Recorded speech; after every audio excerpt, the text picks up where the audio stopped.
Alors, bonsoir tout le monde. Bienvenue à cette réunion du Conseil municipal, réunion ordinaire et publique du Conseil municipal en ce 26 octobre. Et sans plus tarder, j'inviterai mes collègues, chers collègues, ayons la sérénité d'accepter les choses que nous ne pouvons changer, le courage de changer les choses que l'on peut et la sagesse de connaître la différence. Alors, est-ce qu'on a un quorum? Oui. Il semblerait que oui. Est-ce qu'il y a des déclaration de conflit d'intérêts? Aucune reçue. Alors, pour l'adoption de l'ordre du jour, le conseiller Nolan propose l'adoption de l'ordre du jour, appuyé par le conseiller Béliveau sur la question. Ceux qui sont en faveur, je ne vois pas de questions. Ceux qui sont en faveur de la résolution signifieraient par un oui, de l'avis contraire par un non.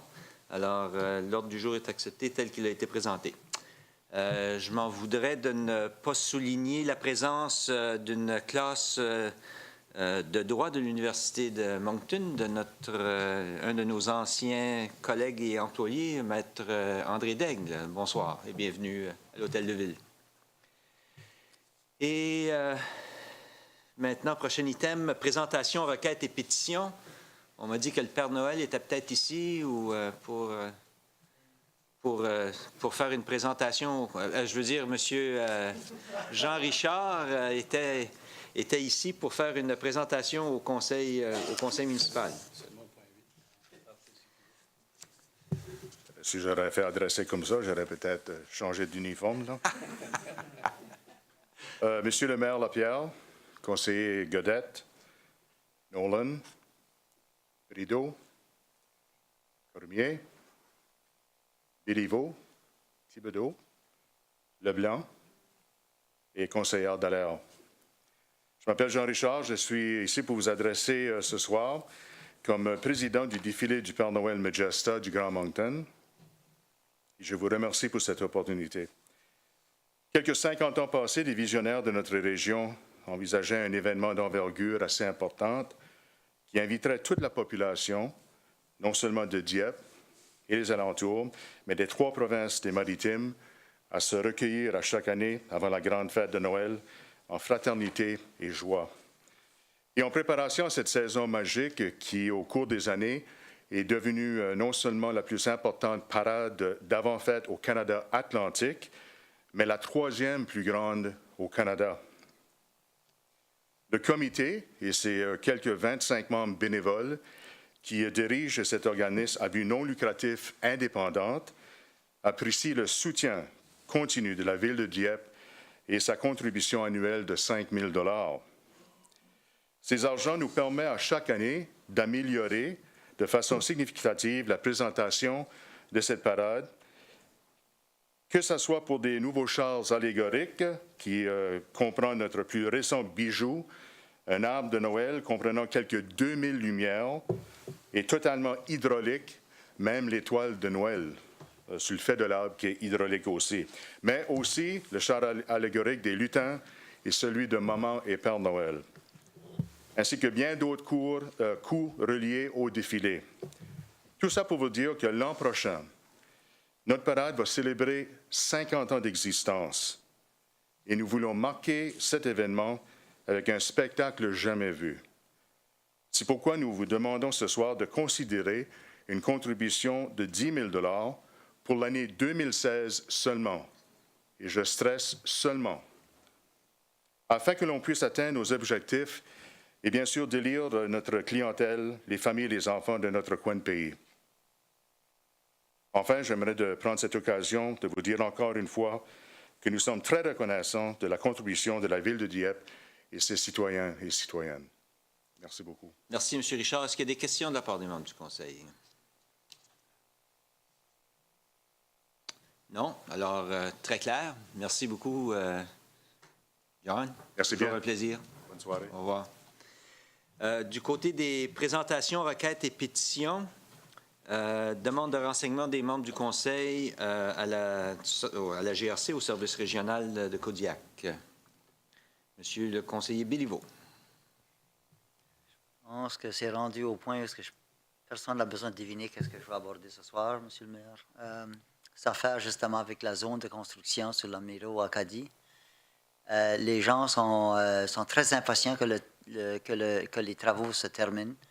Et je peux bien comprendre également que ça va être avec un soupir qu'on va voir la fin à quelque temps cet automne. Mais je remarque de plus en plus que la vitesse est rendue à 60 puis 70 sur le beau asphalte bien noir. Puis que le respect de la signalisation sur l'Amiraux à partir du cimetière en allant vers l'intersection de la Chartersville est très rarement respecté. Les chars, c'est des doubles et la vitesse est maintenue entre 60 et 70 km à l'heure. Alors, c'est un ou l'autre, Monsieur le maire, c'est soit qu'on demande que ça soit surveillé un peu plus proche ou qu'on les descende notre signalisation, parce qu'il y en a même quelques-uns qui me l'ont dit.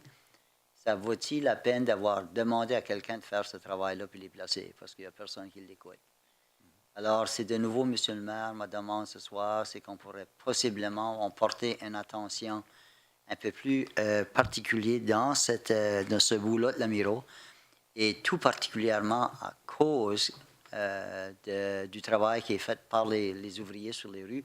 Je trouve que ça roule pas mal vite, puis je le sais qu'eux ne doivent pas se sentir toujours en sécurité quand ils sont obligés de voir les gens rouler à cette vitesse.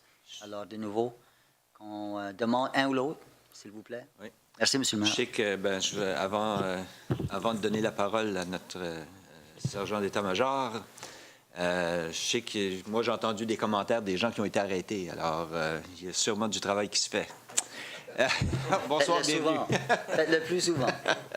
On va continuer à augmenter les patrouilles pour essayer de ralentir le public. Là.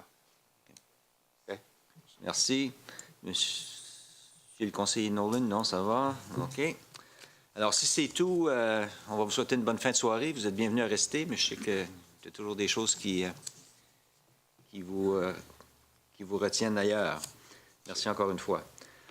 Alors, une présentation pour le transport en commun sur les améliorations qui sont prévues. Monsieur Richard.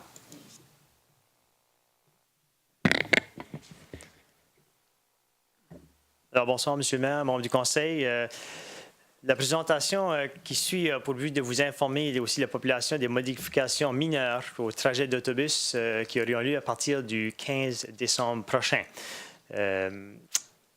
Et aussi à propos des arrêts désignés, donc une nouvelle approche qui se passe partout dans la région du Grand Moncton. Donc, pour le trajet 95, pour ceux qui ne prennent pas l'autobus, c'est que le trajet 95 part de la place Champlain, va sur la Régis, Acadie, pour poursuivre son chemin sur l'Amiraux et se rendre à Fox Creek, Melançon et le retour. Donc, actuellement, on a 2 autobus qui font le même trajet, qui se suivent en arrière l'un de l'autre, de la place Champlain sur l'Acadie. Donc, ce qu'on veut tenter de faire, c'est prendre la 93 et la détourner de ce petit trajet-là et la faire tourner sur la rue Paul en sortant de la place Champlain. Donc, prendre une droite et ensuite prendre une gauche sur Champlain pour se rendre de nouveau à l'Acadie. Donc, ce petit détour-là fait en sorte qu'on peut desservir après ça un peu plus notre centre-ville dans cette région-là et aussi avoir une amélioration, si tu veux, parce que souvent l'autobus demeure pris dans la circulation au coin d'Acadie et Champlain, particulièrement aux heures de pointe, tandis que maintenant, avec ce nouveau trajet-là, après prendre la bordure, ou pas la bordure, mais le virage à droite continue. C'est ça, la droite continue sans nécessairement avoir à faire un arrêt. Donc ça, c'est ce qui est proposé. Le changement A, il y a aussi... donc, évidemment, j'ai expliqué le pourquoi, l'impact de tout ça. Et le changement B de cette route-là, c'est justement une solution, une suggestion qui nous était venue lorsqu'on a fait les consultations en 2013. Donc, c'est celle de faire le trajet à l'inverse du triangle Melançon, Fox Creek et Amiraux. Donc, actuellement, l'autobus passe sur le chemin Amiraux, tourne à gauche sur le chemin Fox Creek, tourne à gauche sur le chemin Melançon et à droite ensuite pour reprendre Amiraux et revenir ici. La problématique, c'est qu'à partir de la rue Melançon sur la rue Amiraux, il n'y a aucun trottoir à la droite. Même chose pour le reste de son trajet dans ce triangle-là. Donc, en alternant la direction de l'autobus sur ce triangle-là, on permet maintenant que l'autobus qui tournerait à gauche sur le Melançon de l'Amiraux aurait maintenant un trottoir à la droite. Sur le Fox Creek, mais il n'y a aucun trottoir d'un côté ou de l'autre. Mais ce qui est particulier, c'est que maintenant, avec les changements qui ont été faits à la rue au niveau des lignes sur le chemin Fox Creek, il y a une ligne blanche de chaque côté de la rue et la même distance de chaque côté. Donc, un utilisateur, un passager, un résident soit d'un côté ou de l'autre, ça n'a pas vraiment de grande importance là. Et l'autobus qui revient sur le Melançon, mais maintenant aura un trottoir à la droite, côté de l'autobus en tout temps. Donc, on peut juste imaginer la sécurité et tout ça qui est beaucoup améliorée, particulièrement en hiver lorsqu'il y a des bordures de neige et toutes ces choses-là. Donc, c'est la principale raison pourquoi on vise ce changement-là. Autre chose, c'est qu'il va évidemment avoir une réduction aussi de virage à gauche, qui est plus difficile pour un grand autobus. Il y en aura juste un au lieu de deux. Donc, on pense que ça peut également améliorer. Évidemment, il y aura un petit défi, puis on est en train d'évaluer ça au niveau de la rue Fox Creek pour les gens qui ont à traverser la rue, par exemple, soit de Belleforêt ou ainsi de suite. Donc, le service d'ingénierie a entamé des études pour voir s'il y aurait lieu d'avoir une traverse piéton, puis si oui, à quel endroit. L'autre considération qui n'est pas un changement pour l'instant, mais c'est quelque chose qu'on est en train de regarder puis d'explorer un peu plus en détail, c'est le trajet 93. Le trajet 93, lui, partant de Champlain, il emprunte justement, si on va dans le quartier 1, puis à un moment donné, il est sur la Champlain, puis le retour se fait sur la rue Pascal, tourner à gauche sur Champlain en revenant. Mais de cette section-là, de la Pascal, aller jusqu'à la rue La France, ou jusqu'au centre de santé, centre médical, il n'y a aucun trottoir à droite également là. Donc, là, puis il n'y a même pas d'arrêt. Ça fait que l'autobus n'arrête pas. Donc, ce qu'on est en train de regarder, c'est qu'avec les nouveaux, la densité qui vient de s'améliorer au niveau de la rue Gauvin, particulièrement en haut de la rue Gauvin, avec les nouveaux blocs appartements, il y aurait peut-être une opportunité que l'autobus tourne à gauche de la Pascal sur Gauvin, et ensuite tourner de nouveau à la droite sur la France pour reprendre la Champlain. Donc, c'est quelque chose qu'on explore, c'est pas fait encore, mais il y a, puis la raison est là, c'est la question de densité. On va essayer dans les autobus où est-ce qu'il y a de la densité, parce qu'actuellement, sur le bout de la Pascal, là, cette section-là, il n'y a pas d'autobus qui passe là. Il y a un défi, par exemple, parce que ça veut dire que les gens qui utilisent le centre de santé devront marcher environ 450 mètres à partir de l'arrêt qui serait sur la France. Mais ça, c'est quand même à l'intérieur des standards que vous allez voir au niveau de nos arrêts désignés qu'on propose. Fait que c'est un peu ça pour la question des changements. Le deuxième aspect, je ne sais pas si vous voulez des questions maintenant ou à la toute fin. Là. Ben, je pense qu'on va peut-être arrêter de prendre des questions maintenant. S'il y en a qui ont des questions, M. le conseiller Leblanc. Merci, Monsieur le maire. Une question sur le trajet inversé pour le triangle de Amiraux Fox Creek. Avez-vous pris en considération le service de navette qui stationne sur la rue Marguerite? Oui, tout à fait. C'est une bonne question parce que c'est une des améliorations également parce qu'on avait certaines plaintes qui venaient des gens sur la Marguerite, particulièrement en hiver, parce qu'on a une navette qui était là. Puis c'était beaucoup plus difficile au niveau du transfert des utilisateurs. Donc maintenant, c'est que le transfert se fait du côté du sud, c'est le côté nord, tout près de la garderie, juste devant la garderie, donc beaucoup plus sécuritaire et un endroit pour stationner pour notre navette. Jusqu'on prévoit stationner notre navette. Du côté de la garderie. Puis évidemment. La garderie serait correcte avec ça? Oui, on a eu des discussions avec eux autres, puis même qu'on a des plans là, avec l'amélioration de cette portion de rue-là, c'est d'avoir un abribus. Parce qu'il y a des abribus, comme vous savez, sur le trajet actuel de 95 qui vont devoir être déplacés. Celui qui est au centre Tortue-Gilles-Leblanc et également celui devant l'église. Donc, il faudrait les déplacer. Donc, on attendait un peu les travaux sur la Fox Creek pour amener un abribus à cet endroit. C'est une bonne idée. Merci. Merci, M. Leblanc. Monsieur le conseiller Nolan.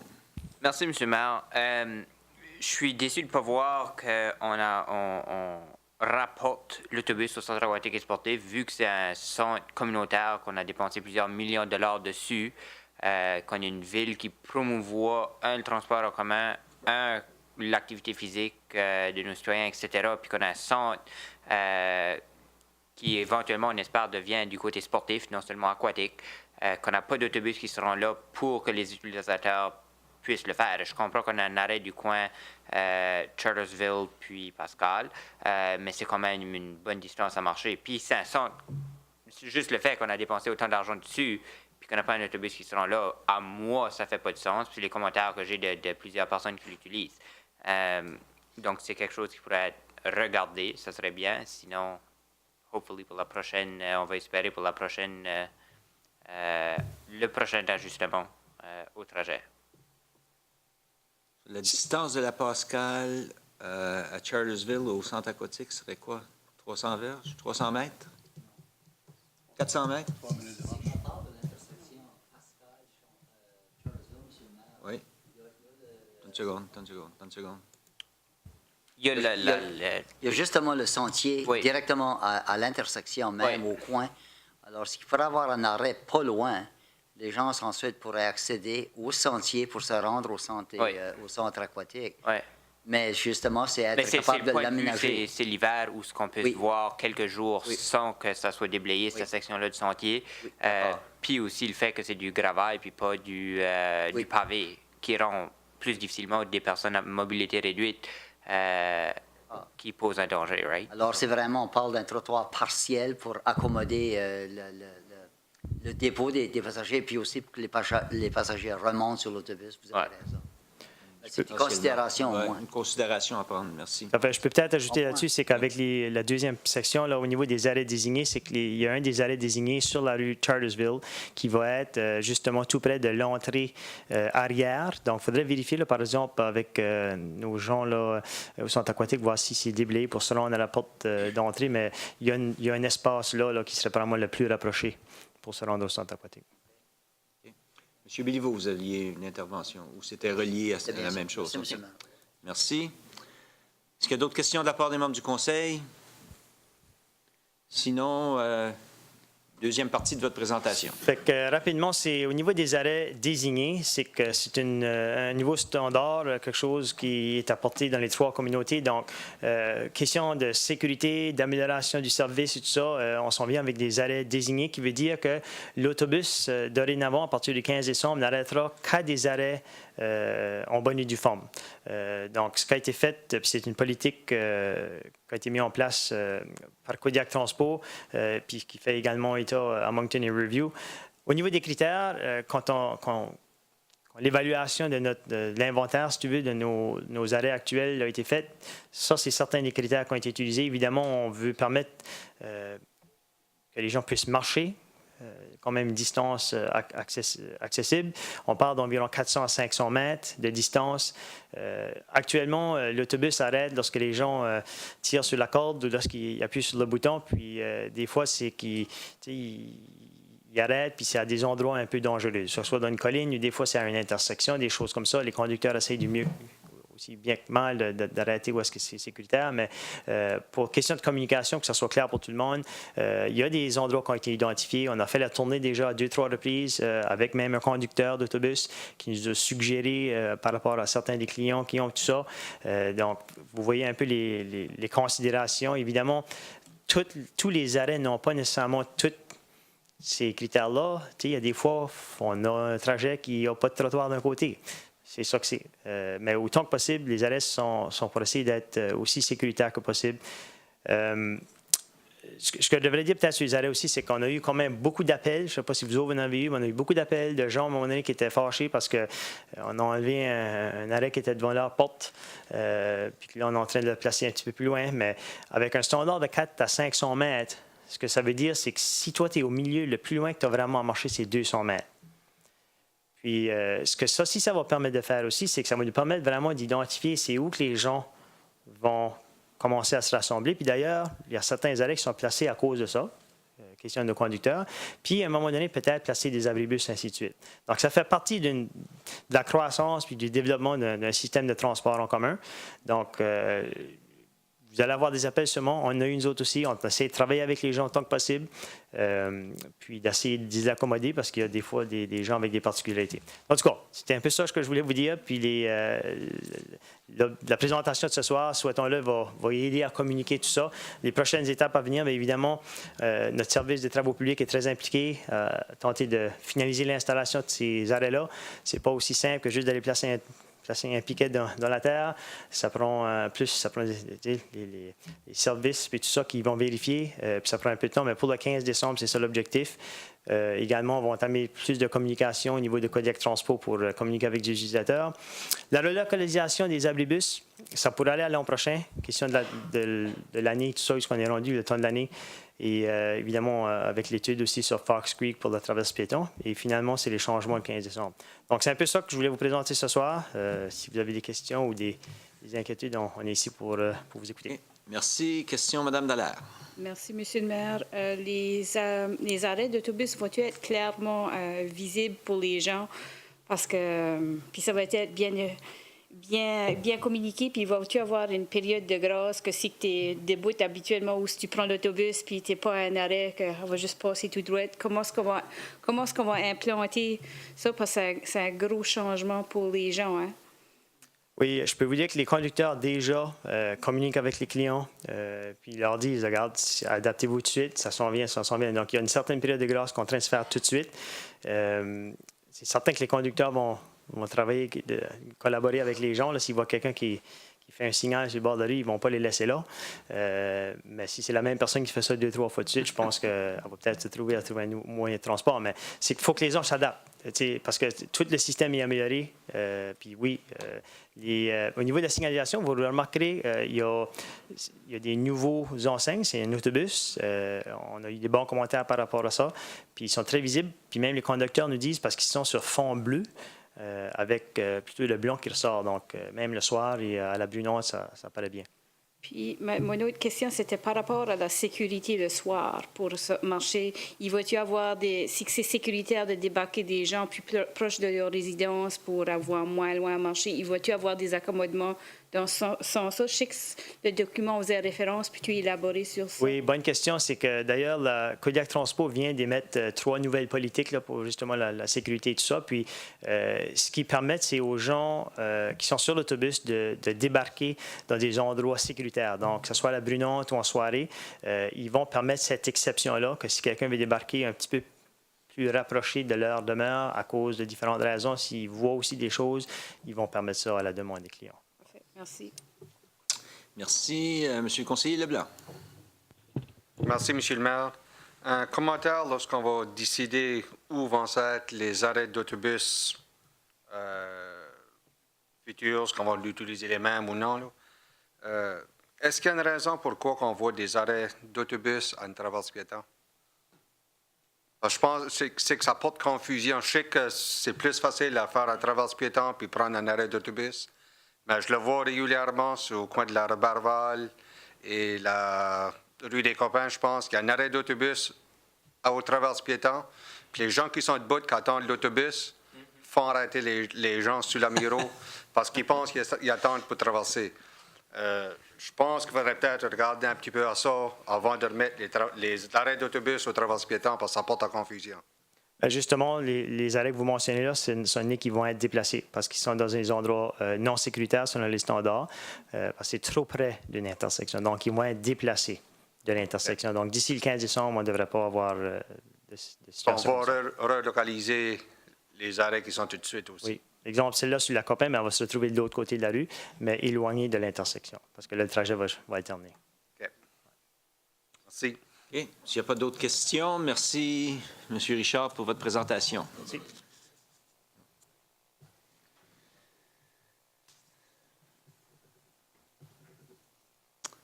Alors, question du public. On a déjà essentiellement fait ça quand on a invité M. Richard à venir nous parler. J'avais sauté un peu de l'item 6 au numéro 8. On a tellement envie d'entendre parler du Père Noël. Bien, c'est pour ça que j'ai demandé, est-ce qu'il y a d'autres personnes du public qui auraient des questions pour le conseil? Et je vois personne bouger. Alors, pour l'adoption des procès-verbaux de la réunion du 13 octobre, proposé par le conseiller Leblanc, appuyé par la conseillère Dallaire sur la question.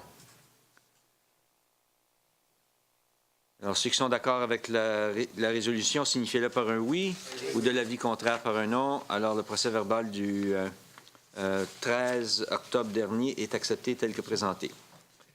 Item numéro 10, motion ou mémorandum et nomination. Item 10.1 du côté de l'administration, M. Melançon. Merci, M. le maire. Bonsoir tout le monde. Bonsoir, membres du Conseil. Alors, le premier dossier, c'est pour fixer une date d'une audience publique qui sera établie le 9 novembre prochain. Le dossier qui sera sous cette audience publique, c'est on avait un alignement qui se proposait pour faire l'extension de la rue Paul, qui s'alignait jusqu'à le Marais, vers la clinique médicale, la Guardian. Alors, on a fait, avec le projet du Marais, on a fait un réalignement de où cet alignement-là pourrait se faire dans le futur.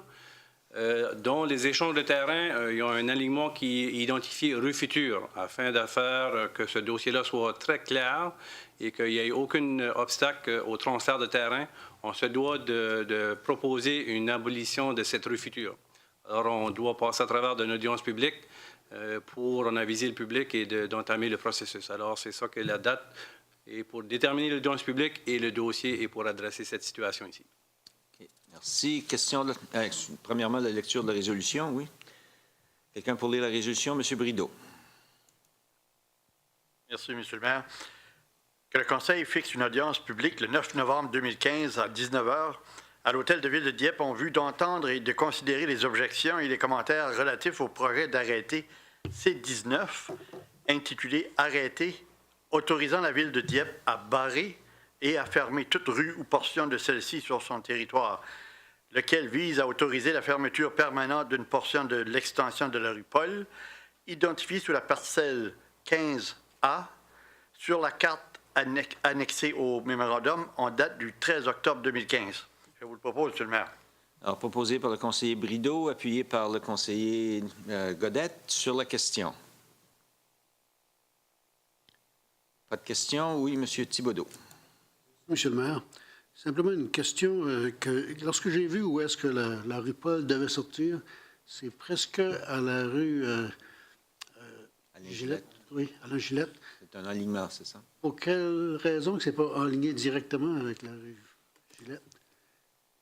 Alors, Monsieur le maire, c'est oui. qu'on a proposé d'avoir un carrefour giratoire à cet endroit-là dans le futur. Alors, lorsque le besoin et la nécessité sera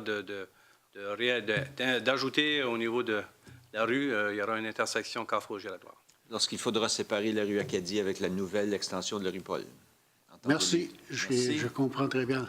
Pourquoi. Merci. Merci. Alors, s'il n'y a pas d'autres questions, ceux qui sont en faveur de la résolution, signifiez-le par un oui. Oui. De l'avis contraire, par un non. Alors, la résolution est adoptée telle qu'elle est présentée. Prochain item, 10.2, culture, loisirs et vie communautaire. Alors, ici, vous avez devant vous la politique L9, c'est les taux de location du pavillon Rotary. Alors, on a une politique qui établit les taux pour les utilisateurs. Ici, l'élément qui est à modifier et considéré par le Conseil, c'est pour toute activité par groupe accrédité qui pourrait survenir à avoir des taux d'inscription et avoir un profit avec la location. On propose d'avoir un taux de location à cet événement-là. Alors, c'est ceci qui résume un peu qu'est-ce que la politique est apportée comme modification afin d'aller chercher un revenu qui est identifié dans le mémorandum. Alors, la politique révisée est attachée à la politique. Alors, pour ceux qui ont des questions, on a aussi les services qui sont ici pour en ajouter aux besoins. Alors, pour la lecture de la résolution, Monsieur le conseiller Thibodeau. Merci, Monsieur le maire. Que le Conseil abroge la politique L9, parenthèse 2012, intitulée « Taux de location pavillon Rotary » et accepte la politique L-9 2015, intitulée « Taux de location pavillon Rotary ». Je le propose, M. le maire. Alors, proposé par le conseiller Thibodeau, appuyé par le conseiller Cormier sur la question. Sur la question, M. Béliveau. Merci, M. le maire. La question à faire avec à notre page 36, et c'est l'item, le nouveau item 4. J'aurais voulu savoir bien clairement, est-ce que le club Rotary de Dieppe sera chargé un frais pour l'utilisation des salles à l'intérieur du pavillon Rotary? Non, ils vont respecter les normes de groupe accrédité. Alors, en étant un partenaire privilégié par leur contribution, ils seront reconnus à ce titre. Alors, si on regarde justement les organisations accréditées, il y a quand même un frais qui s'applique. Mais vous disiez que le club Rotary en serait exempt, c'est-il bien ça? Je vais regarder avec le personnel qui est en arrière de tout ceci, s'ils veulent prendre le podium, Monsieur le maire. Avec, Oui. Bonsoir. Bonsoir, Monsieur le maire. Bonsoir, Sur le Mme conseil. Darfous. Alors, c'est ça, avec les Rotariens, ils respecteraient la même chose que les groupes accrédités. Alors, toute réunion et de formation, il serait gratuit. Par contre, pour toute levée de fonds, il y aurait le frais minime qu'on a mis là avec le 15 $ comme les groupes accrédités. Alors, dans votre catégorie, est-ce que ça inclut des rencontres sociales? Rencontre sociale, non, ça serait réunion ou formation. Réunion ou formation. Alors, tout autre but s'appliquerait avec les frais que vous avez indiqués dans votre tableau. C'est ça, oui. Correct, merci. Merci. Est-ce qu'il y a d'autres questions?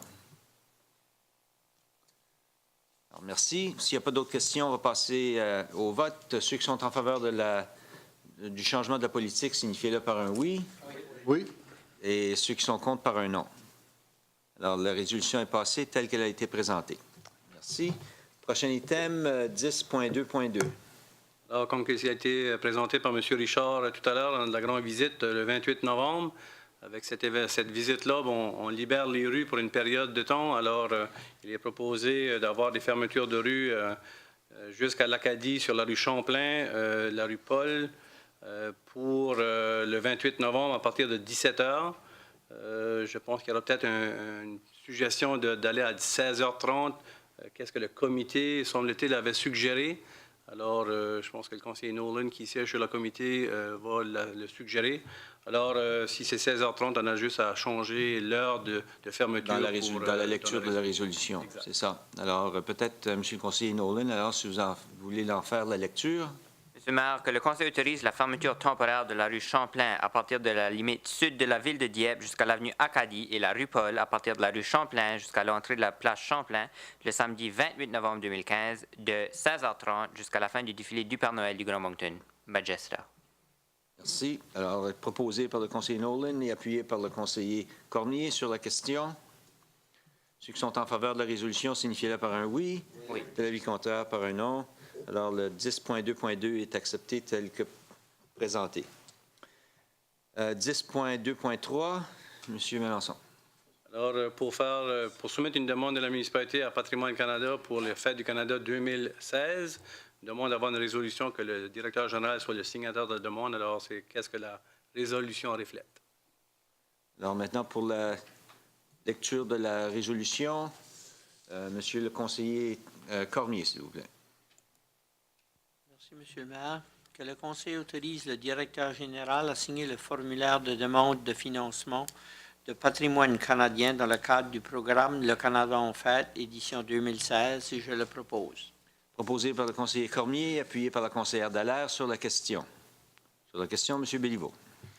Merci, Monsieur le maire. Je note que en 2015, la demande qui a été reçue était de 10 000 $. Alors, est-ce que c'est le même montant qui est demandé pour 2016? Oui, c'est le même montant. J'apporte justement... Paragraphe, oui, c'est ça, la même chose. Oui. Alors, c'est le même montant. Oui. J'apporte à l'attention, si j'en fais erreur, je suis certain que quelqu'un va me corriger, mais je pense qu'en 1946, il y a eu quand même des démarches qui ont été débutées pour changer le nom de notre municipalité à la ville de Dieppe. Alors, si 1946 est une date significative pour la ville de Dieppe, l'an prochain sera 70e anniversaire de la décision prise de débuter les travaux qui vont changer finalement en 1948, je pense, le nom de la ville. Alors, je demande, la raison que je soulève ce point, c'est à savoir, est-ce que 10 000 $ ne devraient pas être augmentés à cause que moi, je vois qu'il y a une signification en 2016, je devrais dire, signifiant justement le 70e anniversaire. J'essaie d'aller trop loin en avance, là, en 2060, mais c'est juste pour vous mentionner, Monsieur le maire, 10 000 serait peut-être un montant pas tout à fait à la hauteur de l'importance de la date en question. Alors, je me demande si on voudrait entreprendre ou recevoir une augmentation de cette valeur-là à 15 000 comme exemple, pour évidemment en faire un peu plus, puis en faire de manière pour signaler cette date d'anniversaire. Merci. Je pense que c'est peut-être une chose à signaler au personnel.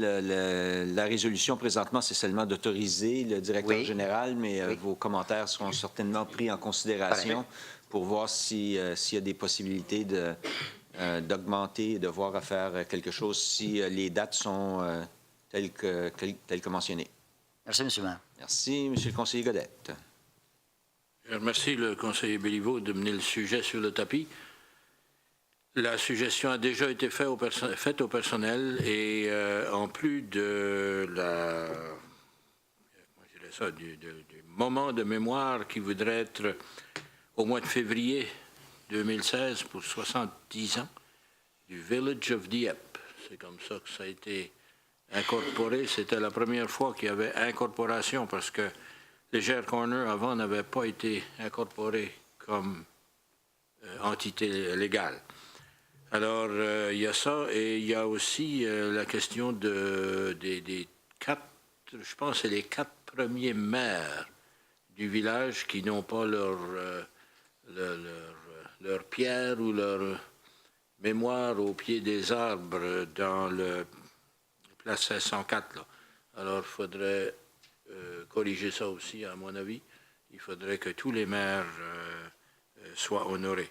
Et le restant peut s'ajouter. Alors, si on veut majorer ou si on doit majorer le montant pour la demande de célébration pour l'an prochain, moi, je suis d'accord. Merci. Alors, ceux qui sont en faveur de la résolution, signifiez-le par un oui. L'avis contraire par un non. Alors, la résolution autorisant la signature est acceptée. Prochain item, 10.3, ingénierie. Alors, dans le cadre du projet de réfection du marais à Miro-Acadie, vous en rappelez bien qu'on avait identifié une expropriation sur une parcelle de terre. Alors, ce soir, c'est pour que le Conseil donne autorisation du paiement à l'entité sur les parcelles de terre 15A et 15B qui sont dans votre document et qu'on autorise également nos conseillers juridiques, McIntyre Finn, à procéder avec la démarche nécessaire pour signifier au propriétaire le paiement. Alors, c'est une démarche qui s'ensuit de toute cette initiative d'expropriation. Pour la lecture de la résolution, M. le conseiller Leblanc. Merci, M. le maire. Que le Conseil autorise le paiement de 69 400 $ à titre d'offre de la totalité du montant de la valeur marchande du droit du propriétaire sur les biens-fonds désignés comme parcelles 15A et 15B démontrées sur le plan d'expropriation numéro 3494360 déposé au Bureau d'enregistrement foncier Nouveau-Brunswick, Westmoreland, dont l'expropriation par la Ville de Dieppe fut confirmée par l'enregistrement de l'avis d'expropriation numéro 350-90118 le 30 juillet 2015 et que le Conseil autorise en plus sa conseiller juridique McIntyre Finn de procéder avec la démarche nécessaire afin de signifier au propriétaire le paiement et la proposition de paiement conformément aux dispositions de la loi sur l'expropriation et que toutes les approbations requises du Conseil de ville soient coordonnées avec le secrétaire municipal. Je vous le propose, Monsieur le maire. Proposé par le conseiller Leblanc, appuyé par le conseiller Brideau sur la question. Sur la question, M. Béliveau. Merci, M. le maire. Je note dans l'historique et le contexte qu'il y a une date qui viendra à l'échéance le 28 octobre 2015. Alors, l'acceptation peut encore avoir lieu d'ici le 28 du mois, qui est mercredi. Alors, est-ce qu'on est en train d'effectivement dire que ça va rentrer en vigueur à partir du 29?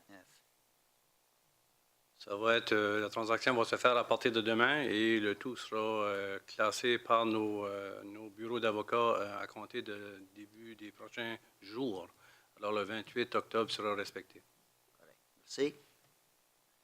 Merci. Alors, s'il n'y a pas d'autres questions, ceux qui sont en faveur de la résolution, signifiez-le par un oui.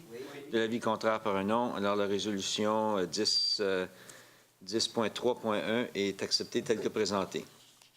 10.4. Nomination au comité consultatif d'accessibilité. Alors, nous avons 2 personnes, Patrick Brideau et Denis Cormier, pour des mandats qui sont clairement identifiés dans la résolution.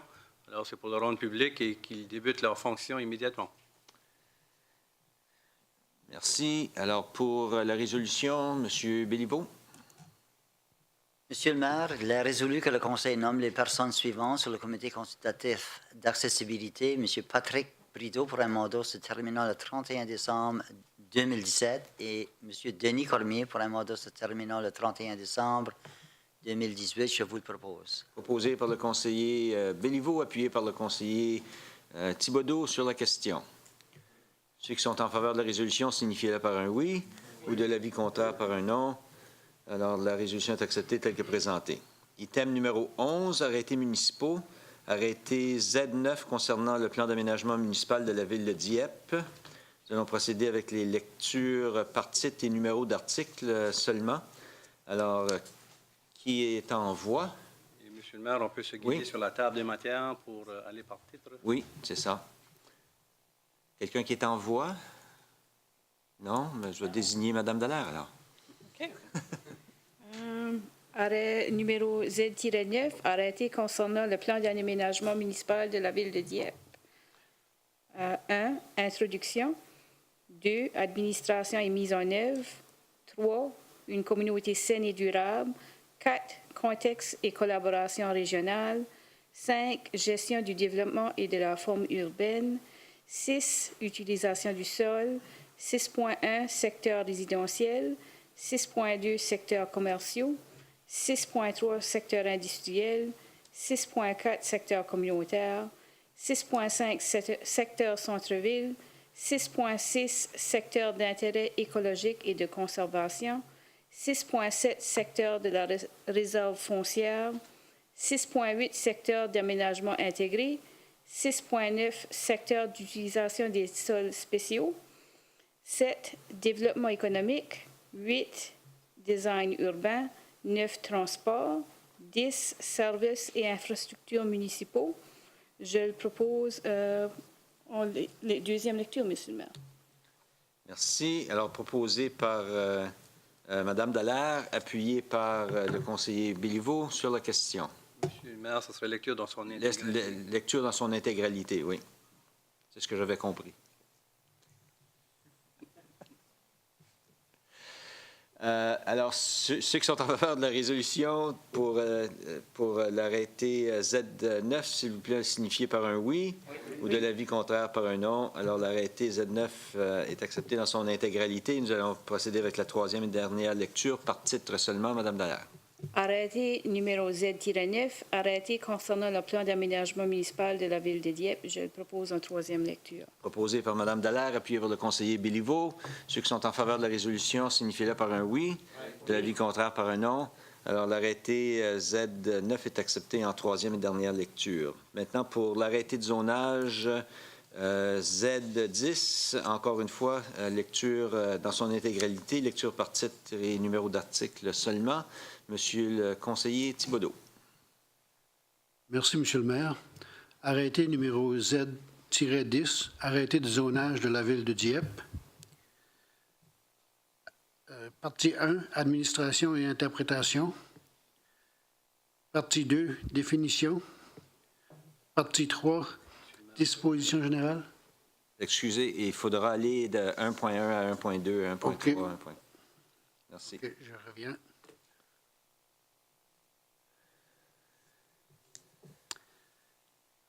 OK.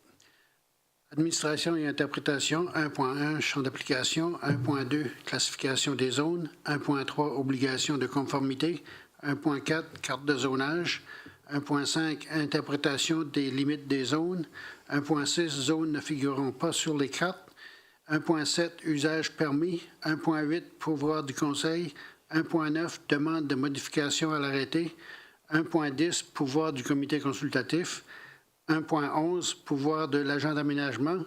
1.12, lettre de confirmation de zonage et droits afférents. 1.13, interprétation.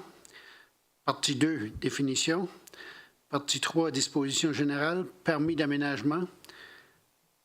3.1, permis d'aménagement. 3.2, licence, permis et conformité avec d'autres arrêtés. 3.3, branchement aux réseaux municipaux à l'intérieur du périmètre urbain. 3.4, façade donnant sur rue. 3.5, déplacement des bâtiments. 3.6, usage temporaire. 3.7, remise en état des lieux. 3.8, usage non conforme.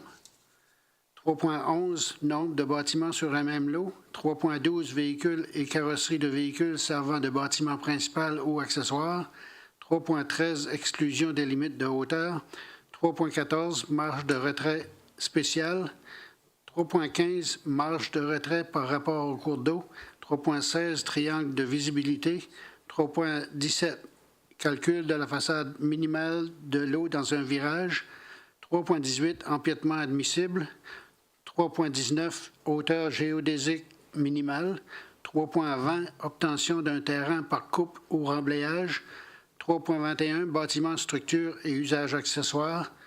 3.22, clôture. 3.23, piscine extérieure et clôture de piscine. 3.24, garage privé attaché et abri d'auto. 3.25, usage interdit dans certaines cours. 3.26, usage secondaire pour habitation résidentielle. 3.27, zone tampon et écran requis près de certaines zones. 3.28, aménagement résidentiel à proximité d'un étang de stabilisation ou d'une installation de traitement des eaux usées. 3.29, illumination et éclairage extérieur. 3.30, normes d'aménagement paysager applicables dans les zones résidentielles. 3.31, espace d'agrément pour les habitations multifamiliales. 3.32, aménagement paysager pour des fins commerciales, industrielles ou institutionnelles. 3.33, aire d'entreposage extérieur. 3.34, aire d'exposition extérieure. 3.35, exigences pour centre de récupération ou centre de recyclage. 3.36, exigences pour station-service. 3.37, véhicules, autobus, véhicules utilitaires, véhicules récréatifs et équipements de construction dans les zones résidentielles. 3.38, exigences pour emplacement de stationnement hors rue. 3.39, voies d'accès pour des fins résidentielles de faible densité. 3.40, voies d'accès pour les usages commerciaux, industriels et pour autres usages. 3.41, exigences relatives aux aires de chargement. 3.42, exigences pour emplacement pour mise en file d'attente. 3.43, exigences relatives aux emplacements de stationnement pour vélos. 3.44, normes relatives aux habitations multifamiliales à l'extérieur de la zone CC. 3.45, dissimulation et emplacement des aires d'entreposage des ordures. 3.46, hauteur des fondations. 3.47, pente maximale d'une voie d'accès. 3.48, nivellement du terrain et drainage. 3.49, étude d'impact sur la circulation. 3.50, fournaise extérieure au bois.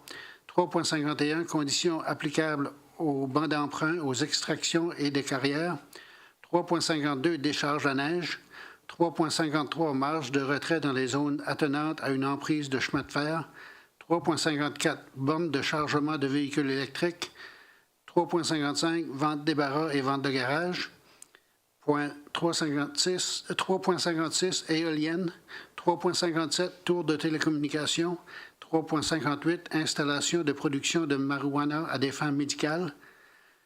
Partie 4, réglementation de l'affichage. 4.1, affichage autorisé dans toutes les zones. 4.2, conditions et normes spéciales. 4.3, approbation des permis d'affiche. 4.4, affiches autoportantes et tableaux indicateurs fixés au sol. 4.5, affiches en saillie. 4.6, panneaux réclame. 4.7, affiches de façade. 4.8, affiches sur auvent. 4.9, affiches annonce. 4.10, affiches bannières. 4.11, marge de retrait applicable aux affiches. 4.12, affiches de quartier. 4.13, affiches de points de vente. 4.14 babillard électronique. 4.15 affiches non conformes. 4.16 affiches abandonnées et illégales. 4.17 nombre d'affiches. 4.18 superficie des affiches. Partie 5, zone résidentielle. 5.1 zone résidentielle d'habitation unifamiliale R1. 5.2 zone résidentielle d'habitation bifamiliale R2. 5.3 zone résidentielle à habitation mixte RHM. 5.4 zone résidentielle à densité moyenne R3. 5.5 zone résidentielle mixte à densité élevée R4. 5.6 zone résidentielle de mini-maison RMM. 5.7 zone résidentielle rurale RR. Partie 6 zone commerciale. 6.1 zone commerciale locale CL. 6.2 zone commerciale du quartier central des affaires CC. 6.3 zone commerciale du quartier secondaire des affaires CS. 6.4 zone commerciale de commerce routier CR. 6.5 zone commerciale mixte CM. Et 6.6 zone commerciale Champlain-Est CE. Partie 7. Bon, là, je l'ai perdu.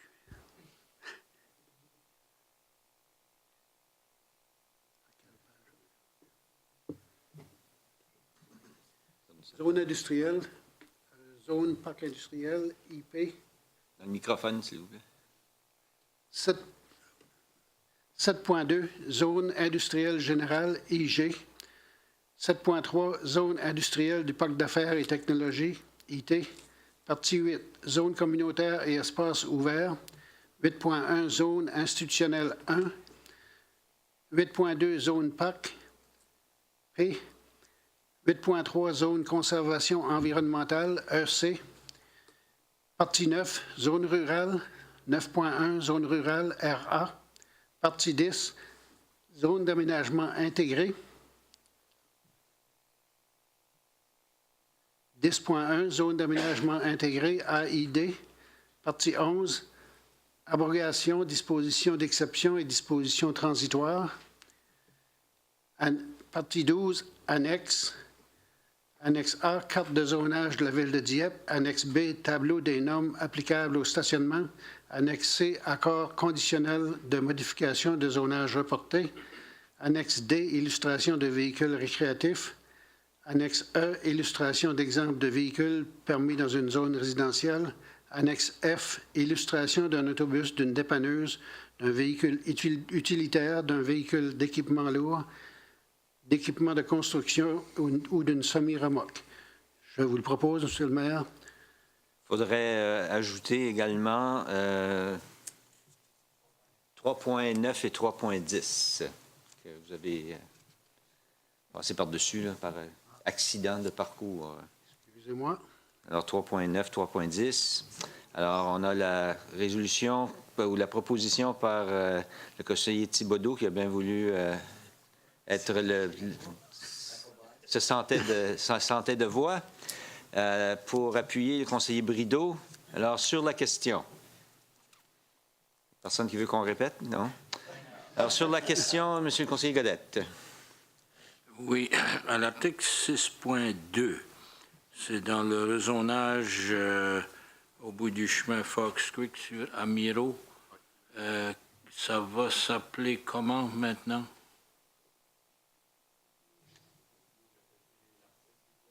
C'est 6.2, je pense que c'est à la page 94 ou 96, dépendant de la version.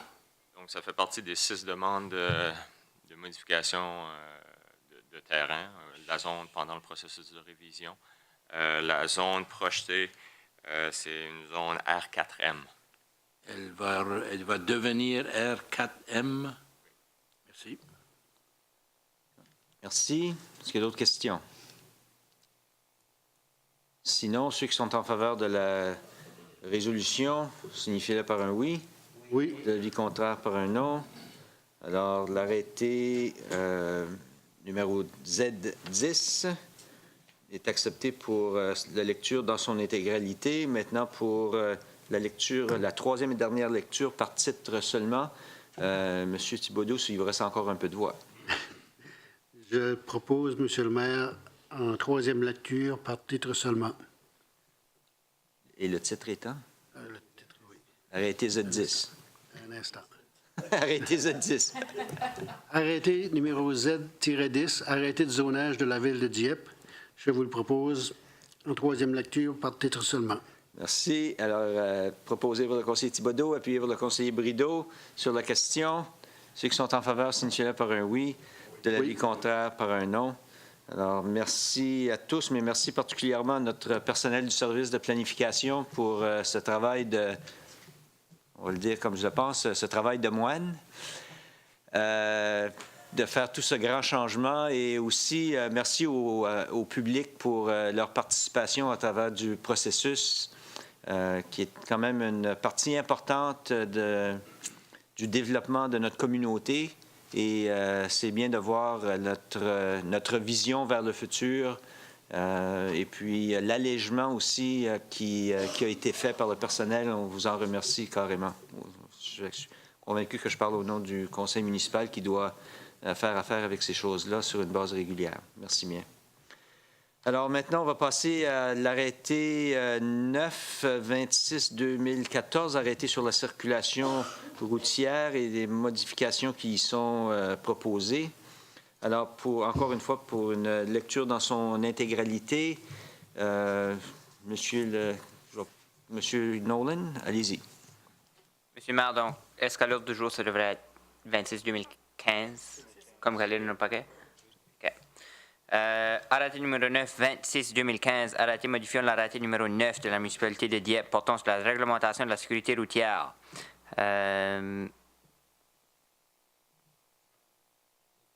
Par titre. Par titre. L'article 1 modifié. Oui, l'article 1 modifié. L'article 1 est modifié. L'article 8 est modifié.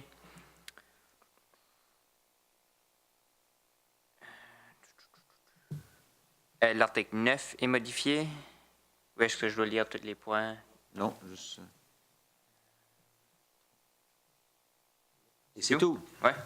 Merci. Alors, proposé par le conseiller Nolan, appuyé par la conseillère Dallaire sur la question. Ceux qui sont en faveur signifient-le par un oui. Oh, excusez-moi. Avant ça, question, M. le conseiller Leblanc. Juste pour faire mention qu'on a été mentionné la sécurité routière et non la circulation routière. C'est ça que j'ai dit? Circulation routière, oui, c'est bien ça. Merci. Alors, ceux qui sont en faveur de la résolution signifient-le par un oui. Oui. De l'avis contraire par un non. Alors, l'arrêté l'arrêté 9 plutôt, 26-2015 est accepté en lecture dans son intégralité. Maintenant, pour troisième et dernière lecture par titre seulement, encore une fois, M. Nolan. Monsieur le maire, arrêté numéro 9, 26-2015, arrêté modifiant l'arrêté numéro 9 de la municipalité de Dieppe portant sur la réglementation de la circulation routière. Je le propose en troisième lecture. Merci. Proposé par le conseiller Nolan, appuyé par Mme Dallaire sur la question. Ceux qui sont en faveur de la résolution signifient par un oui. De l'avis contraire par un non. La résolution est adoptée telle que présentée. Item 12, avis de motion. Un avis de motion du item 13, demande de renseignement de la part des membres du conseil. Et nous allons débuter avec le conseiller Béliveau. Merci, Monsieur le maire. Je vais débuter justement en démontrant la cravate qui est à faire avec le support, le groupe de support et évidemment la cause concert de la prostate. Le conseiller Cormier, moi-même, on a participé au déjeuner causerie de la semaine dernière. Alors, très bien assisté, vraiment salle comble. Alors, avec un discours qui nous a été livré qui était touchant et très informatif. Puis, de nouveau, démontrant l'importance de dépister aussitôt que possible. Alors, encourageant justement les hommes de 40 ans et plus de subir le test qui n'est pas tellement vicieux. C'est une prise de sang. Cette semaine aussi, Monsieur le maire, c'est la semaine internationale du désarmement et de la paix. Alors, tout simplement pour permettre aux gens de réfléchir à le rôle que, premièrement, le fait même du désarmement, évidemment, d'armement avec une capacité de destruction massive. Je n'essaie pas d'imiter l'ex-président Bush, mais aussi donnant aussi la raison de vouloir faire la promotion, que ce soit dans nos familles, dans nos conseils, dans nos municipalités, la promotion de la paix entre nous. Et le dernier point que j'aimerais aborder ce soir, Monsieur le maire, c'est faire une demande où serait rendu, est-ce qu'il y a du travail, l'avancement qui a été fait sur l'avis de motion que j'avais remis le 28 septembre, puis ça va faire avec justement nos fameux sacs bleus de pamphlets, etc. Alors, sans avoir les détails, est-ce qu'on a pu avancer sur le dossier un peu, s'il vous plaît? Oui, on continue le travail. On a justement une rencontre de cédulés pour continuer à faire évoluer quelle force la municipalité peut se doter pour... on a même aussi un vidéo qui capte les sacs qui sont lancés. Alors, on a fait de l'avancement sur le dossier, puis on arrivera avec un rapport au conseil pour des recommandations prochainement. Correct. Merci bien, Monsieur le maire, c'est tout. Merci, Monsieur le conseiller Thibodeau. Merci, Monsieur le maire. La semaine dernière, j'ai assisté à la levée du drapeau pour les familles d'accueil. Alors, c'est une cause qui est très importante parce qu'il y a beaucoup d'enfants qui n'ont pas, qui ont des besoins d'avoir une famille d'accueil. Puis, j'encourage tous les gens qui sont dans la possibilité d'accueillir un enfant chez eux pour un certain temps de le faire. Deuxièmement, aujourd'hui, j'ai assisté au lancement du sentier transcanadien à Sackville. Et ils ont la Banque de la Nouvelle-Écosse, oui, la Scotiabank, a annoncé un don de 500 000 pour construire le sentier de Sackville pour rejoindre la ville de Dieppe. Et puis aussi, on a dit que le fédéral devait mettre le même montant que les dons. Alors, donc, c'est un montant d'1 million qui devrait être investi dans ce domaine-là. Aussi, demain, c'est l'ouverture officielle du FICFA, Festival international du cinéma francophone en Acadie. Alors, l'ouverture officielle se passe au Centre des arts et de la culture. Alors, j'invite tout le monde à s'y présenter. Ce sera à 11 h demain matin. J'ai aussi assisté à l'illumination de l'Arbre de l'Espoir des Dames d'Acadie de Dieppe. Et puis, en même temps, je veux vous dire que le 2 novembre, c'est l'illumination de l'Arbre de l'Espoir au Centre d'oncologie à Moncton. Et encore là, j'invite tout le monde ici et toute la population qui nous entend de s'y présenter aussi. Merci, c'est tout, Monsieur le maire. Merci, Monsieur le conseiller Thibodeau. Monsieur le conseiller Cormier. Merci, Monsieur le maire. J'aimerais tout simplement d'inviter les jeunes et les moins jeunes à la prudence. C'est l'Halloween qui s'en vient en fin de semaine. Et j'invite les gens à la prudence dans les rues afin qu'il n'y ait pas d'accident. Et c'est tout, Monsieur le maire. Merci. Je sais que normalement, on a quelque chose de spécial au niveau du service... Oui, à la Maison Hantée, au Club Garçons et Filles, le vendredi soir et le samedi après-midi. Et aussi, les jeunes qui circulent dans les rues peuvent faire le plein de friandises jusqu'à 20 h le soir. Merci pour l'avoir signalé. Monsieur le conseiller Godette. Oui, j'ai eu l'audace de me rendre en Louisiane pour le Grand Réveil acadien il y a 2 semaines. Et j'ai assisté à l'ouverture au lac Charles. La ville de Dieppe a été mentionnée et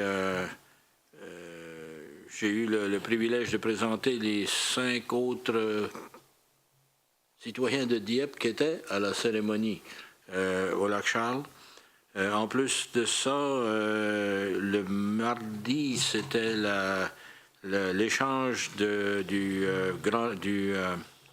Cornille Michaud avec notre ville jumelle de Carencro et la chorale de la paroisse noire de Carencro. Ça a été toute une surprise pour plusieurs, à commencer par les gens de la place. Et c'était absolument merveilleux de voir la partie combinée du Cœur Neil Michaud et de la chorale de la paroisse l'Assomption. J'ai eu l'occasion de dire quelques mots au nom de la ville de Dieppe. Et le lendemain soir, au Mercredi chaud, qui était le plus gros Mercredi chaud de leur saison jusqu'à maintenant, et là aussi, Murray Conks m'a invité à dire quelques mots et plusieurs personnes de l'assistance sont venues me parler par après. Ça a été une période vraiment intéressante et avec l'Auroville et d'autres projets qui sont en cours avec le Codophile. Et j'ai eu l'occasion de rencontrer et le maire Durel de Lafayette et M. Philippe Gustin, le directeur du tourisme de la région, qui a toujours des projets. Et j'aurai l'occasion d'en parler avec le directeur général parce qu'il y a un projet précis que M. Gustin aimerait de voir se réaliser pour l'an prochain. Alors, c'est toujours d'un intérêt particulier de pouvoir se rendre chez nos cousins de l'Acadie du Sud. Et j'étais heureux de voir que cette année, pour le Grand Réveil et le festival, il y avait à peu près 300 personnes de l'Acadie du Nord qui étaient rendues en Louisiane. Alors, ils sont très fiers de nous accueillir et il y en a plusieurs qui mentionnent qu'ils vont éventuellement venir nous voir. Revenu chez nous, sur la rue Champlain, j'ai été peiné de voir à quelques reprises qu'à l'intersection de Champlain-Notre-Dame et la rue du Marché, à mon avis, en termes de circulation, il y a mieux à faire. Et je remets le défi au secteur de l'ingénierie pour faire quelque chose qui soit pas mal plus efficace. Enfin, Monsieur le maire, c'est la saison des coquelicots et j'encourage toutes les personnes à se munir aussitôt que le lancement officiel, s'il n'a pas été fait, là, pour porter les coquelicots en mémoire des vétérans et évidemment assister à nos cérémonies de commémoration qui vont avoir lieu le 11 novembre à l'école Anna Malenfant. C'est ça pour cette fois-ci, Monsieur le maire. Merci bien. Madame la conseillère Dallaire.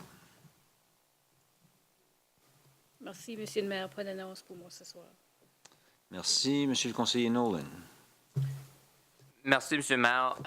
Simplement pour annoncer que j'ai fait la décision de me refaire pousser une moustache pour le mois de novembre, pour Movember. J'encourage le reste des membres du conseil qui peuvent le faire, évidemment, à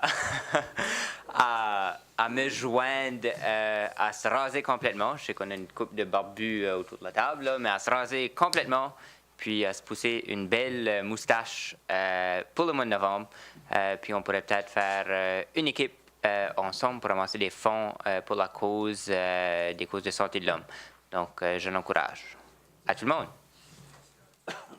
Merci, M. Nolan. Monsieur le conseiller Brideau. Merci, M. le maire. Moi, j'allais juste mentionner la fameuse fête de l'Halloween. Le conseiller Cormier l'a fait. Alors, sécurité, pour moi, c'est une chose importante pour nos petits-enfants. Alors, avis à tout le monde. Bonne soirée.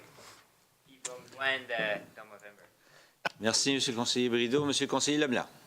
Merci, Monsieur le maire. Une question que j'avais au sujet de l'Halloween. Est-ce qu'il y a une heure de début? Je sais qu'on a fait mention de la fin à 20 h. J'ai été demandé est-ce qu'il y avait une heure de début.